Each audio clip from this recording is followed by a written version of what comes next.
সকালের জলখাবার হোক বা সন্ধ্যাবেলার জলখাবার, প্লেটে পাস্তা সার্ভ করলে কিন্তু বাচ্চা থেকে বুড়ো সকলেই খুশি হয়ে যায়। বিশেষ করে বাচ্চাদের খাওয়া নিয়ে তো সব বাড়িতেই সমস্যা থাকে, তাই যদি স্বাদ বদলে মাঝে সাঝে ওদের পাস্তা বানিয়ে দেওয়া যায় তাহলে কিন্তু ওরাও খুব খুশি হয়। আজ আমি ডিম পাস্তা বানাচ্ছি। প্রথমেই তাই পাস্তাটা সেদ্ধ করে নিচ্ছি। জল গরম হতে বসিয়ে দিয়েছি, তাতে 1 চা চামচ নুন দিলাম। আমি 250 গ্রাম পাস্তা নিয়েছি। এবার সমস্ত পাস্তা গরম জলে সেদ্ধ হতে দিচ্ছি। পাস্তাগুলো সেদ্ধ হবার পরও যাতে ঝুরঝুরে থাকে তাই 1 টেবিল চামচ তেল জলে মিশিয়ে দিলাম। 8 মিনিট মতো পাস্তা সেদ্ধ করে তুলে নিয়েছি। একটা কড়াইতে 2 টেবিল স্পুন তেল দিলাম। তেল গরম হলে 2টো ডিম ফেটিয়ে দিয়ে দিচ্ছি। যেহেতু ডিম পাস্তা হচ্ছে তাই আমি আগেই ডিমের ঝুরা বানিয়ে আলাদা করে রেখে দিচ্ছি।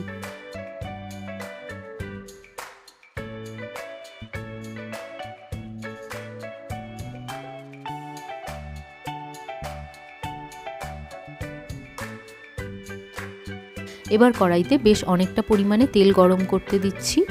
পাস্তার পরিমাণটা যেহেতু অনেকটা, তাই পাস্তা ভাজতে একটু বেশি তেলই ব্যবহার করলাম। পাস্তা ভেজে আমি একটা আলাদা জায়গায় তুলে নিয়েছি। এখন আবারও কড়াইতে 4 টেবিল স্পুন তেল দিলাম।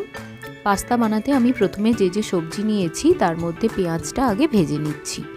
আমি 2টো পেঁয়াজ নিয়েছি। পেঁয়াজ ভাজা হতে একটু সময় লাগে, তাই অল্প নুন দিয়ে দিলাম যাতে পেঁয়াজ তাড়াতাড়ি নরম হয়ে যায়। 2টো মাঝারি সাইজের আলু লম্বা লম্বা করে কেটে নুন মাখিয়ে রেখেছিলাম।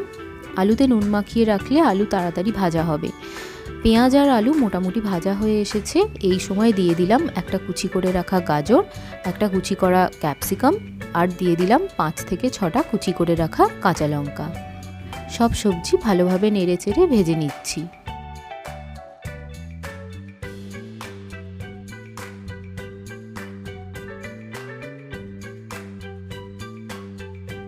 দিয়ে দিলাম 1 টিস্পুন নুন, হাফ টিস্পুন গোলমরিচের গুঁড়ো। আবারও সবটা ভালোভাবে মিশিয়ে দিলাম।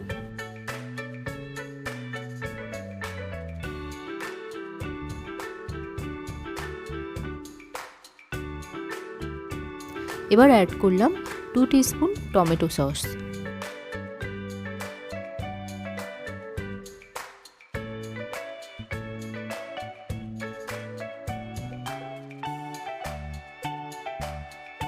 ভালোভাবে মিশিয়ে দিয়ে অ্যাড করলাম 1 টিস্পুন সয়া সস।